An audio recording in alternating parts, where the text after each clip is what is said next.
ವೀಕ್ಷಕರೇ, ಈಗ ಗೊಜ್ಜು ಅವಲಕ್ಕಿ ರೆಡಿಯಾಗಿದೆ. ನೋಡಿ ಯಾವ ಥರ ಬಂದಿದೆ ಅಂತೇಳಿ.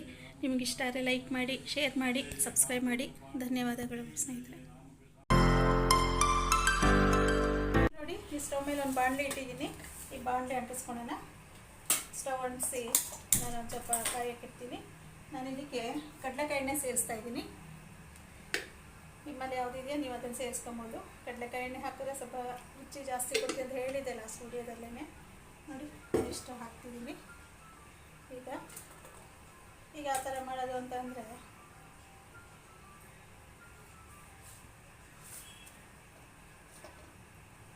ನಾನೊಂದು 3 ಟೇಬಲ್ ಸ್ಪೂನ್ ಇದೆ ಇದು ಕಡಲೆಕಾಯಿ ಎಣ್ಣೆ. ಸ್ವಲ್ಪ ಎಣ್ಣೆ ಕಾಯಲಿ. ಎಣ್ಣೆ ಕಾದಾದ್ಮೇಲೆ ಸಾಸಿವೆ ಎಲ್ಲ ಹಾಕ್ಕೊಳ್ಳೋಣ.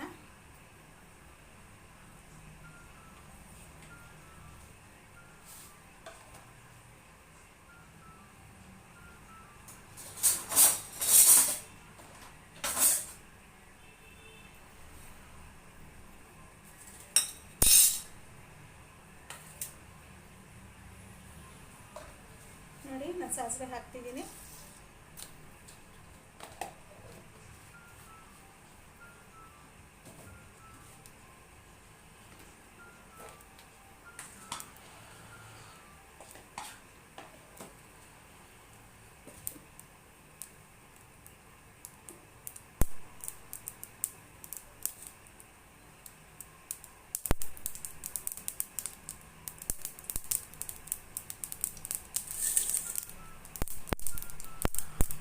ಸಾಸಿವೆ ಸಿಡಿತಾ ಇದೆ. ನಾನಿವಾಗ ಕರ್ಬೇವಿನ ಸೊಪ್ಪು, ಒಣಮೆಣಸಿನಕಾಯಿ ಹಾಕ್ಕೊತಾ ಇದ್ದೀನಿ.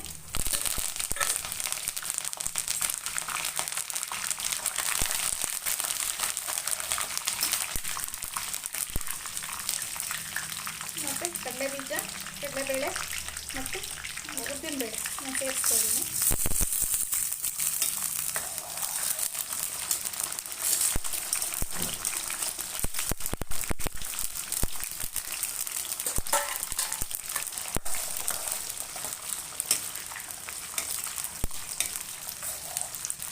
ನಾನು ಹಿಂಗೆ ಸೇರಿಸ್ತಾ ಇದ್ದೀನಿ.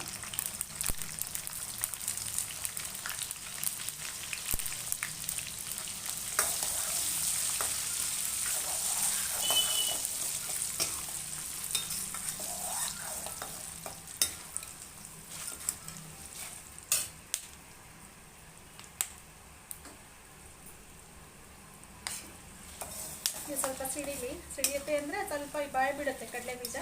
ಆವಾಗ ಒಂದು ಆಗಿದೆ ಅನ್ನೋದು ಒಂದು ಹದ ಬರುತ್ತೆ ನಮಗೆ. ನೋಡಿ, ನಾನು ನಿಂಬೆಹಣ್ಣು ಏನು ಸೇರಿಸಲ್ಲ.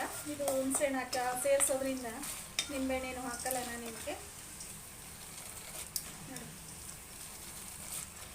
ಸ್ವಲ್ಪ ಕೆಂಪಾಗಲಿ. ನೋಡಿ, ಹಾಕ್ತಾಯಿದೆ.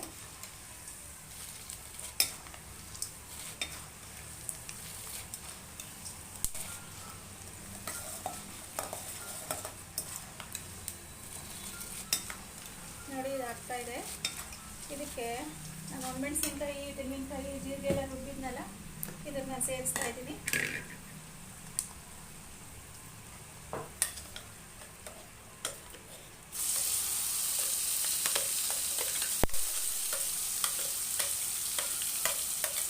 ನಾವು ಈರುಳ್ಳಿ, ಬೆಳ್ಳುಳ್ಳಿ ಏನು ಸೇರಿಸದೆ ಮಾಡ್ತಾ ಇರೋ ರೆಸಿಪಿ ಇದು. ನೋಡಿ,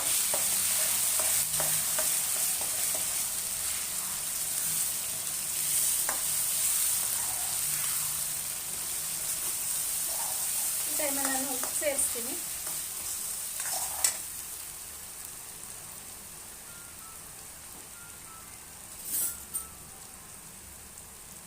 ಒಂದು ಅರ್ಧ ಟೀ ಸ್ಪೂನು ಉಪ್ಪು ಸೇರಿಸ್ತೀನಿ. ಅರ್ಶಿನ ಪುಡಿ ಸಾರಿ.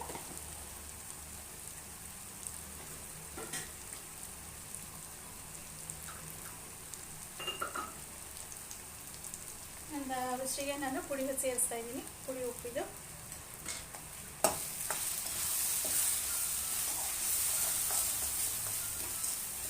ನೋಡಿ, ಕಲರ್ ನೋಡಿ ಯಾವ ಥರ ಬರ್ತಿದೆ. ನಾವು ಬೆಳಗ್ಗೆ ಮೆಣಸು ಹಾಕಿರೋದ್ರಿಂದ ಈ ಥರ ಕಲರ್ ಬರುತ್ತೆ.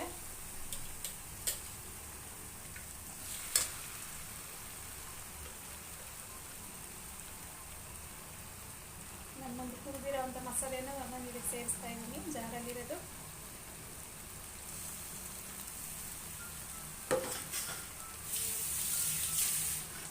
ನಾನು ಇವಾಗ ಬೆಲ್ಲ ಹಾಕ್ತಾ ಇದ್ದೀನಿ, ಜೋನಿ ಬೆಲ್ಲ ನೋಡಿ.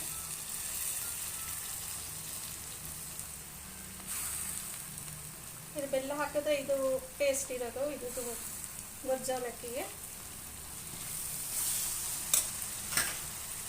ಮತ್ತು ಹುಣಸೆಹಣ್ಣು ಸೇರಿಸ್ತಾ ಇದ್ದೀನಿ ನಾನು. ಹುಣಸೆಹಣ್ಣು ನೆನೆ ಇಟ್ಟಿದ್ದೆ ನಾನು ನೋಡಿ, ನೆನೆ ಇಟ್ಟಿದ್ದೆ ಅದನ್ನು ನಾನು ಕಿವುಚ್ಬಿಟ್ಟು ಇದಕ್ಕೆ ಹಾಕ್ತೀನಿ ನೋಡಿ. ನಿಂಬೆಹಣ್ಣಷ್ಟು ಬೆಲ್ಲ ಹುಣಸೆಹಣ್ಣು ಹಾಕ್ತಾಯಿದ್ದೀನಿ.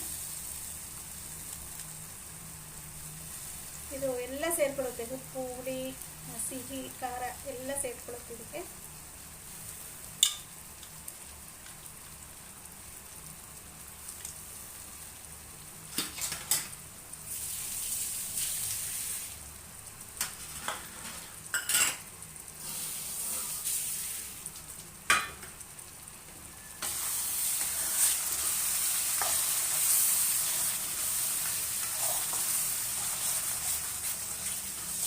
ಇದೊಂದು ಸಿಮ್ಮಲ್ಲೇ ಒಂದು ಬೇಯಲಿ, ಹಸಿ ವಾಸನೆ ಹೋಗೋವರೆಗೂ ಇದು ಬೇಯಲಿ. ಇದು ಅಷ್ಟೊತ್ತಿಗೆ ನಾನು ಅವಲಕ್ಕಿನ ಬಸ್ತು ತೊಗೊಂಡು ಬರ್ತೀನಿ ನೋಡಿ.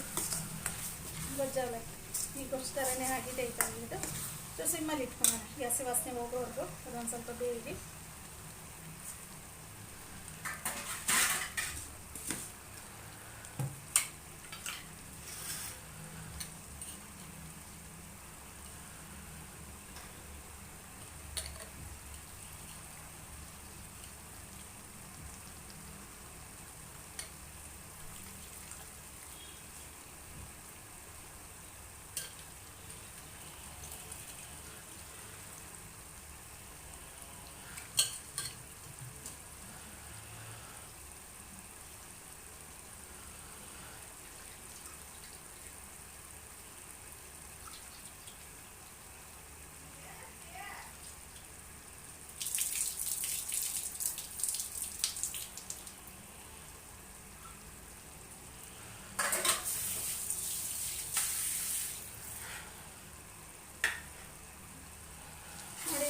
ಈ ಎಣ್ಣೆ ಎಲ್ಲ ಈ ಮೇಲೆ ಬಂದಿದೆ, ಎಣ್ಣೆ ಎಲ್ಲ ಮೇಲೆ ಬಂದು ಇದು ಆಗಿದೆ ಅಂತ ಅರ್ಥ ನೋಡಿ.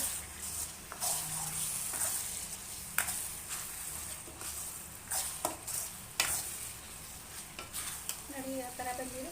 ಇದಕ್ಕೆ ನಾನು ನೆನೆಸಿಟ್ಟು ಬಸ್ತು ತೊಗೊಂಡು ಬಂದಿದ್ದೀನಿ, ಅವಲಕ್ಕಿ ಹಾಕ್ತಾಯಿದ್ದೀನಿ. ದಪ್ಪ ಅವಲಕ್ಕಿ ಇದು.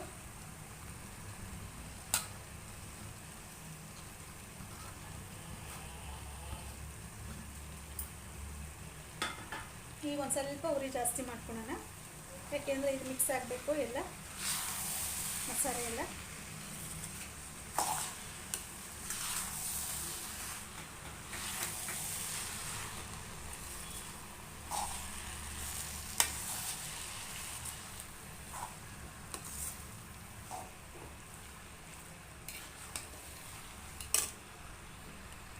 ವೀಕ್ಷಕರೇ, ಈಗ ಗೊಜ್ಜು ಅವಲಕ್ಕಿ ರೆಡಿಯಾಗಿದೆ ನೋಡಿ ಯಾವ ಥರ ಬಂದಿದೆ ಅಂತೇಳಿ. ನಿಮಗಿಷ್ಟ ಆದರೆ ಲೈಕ್ ಮಾಡಿ, ಶೇರ್ ಮಾಡಿ, ಸಬ್ಸ್ಕ್ರೈಬ್ ಮಾಡಿ. ಧನ್ಯವಾದಗಳು ಸ್ನೇಹಿತರೆ.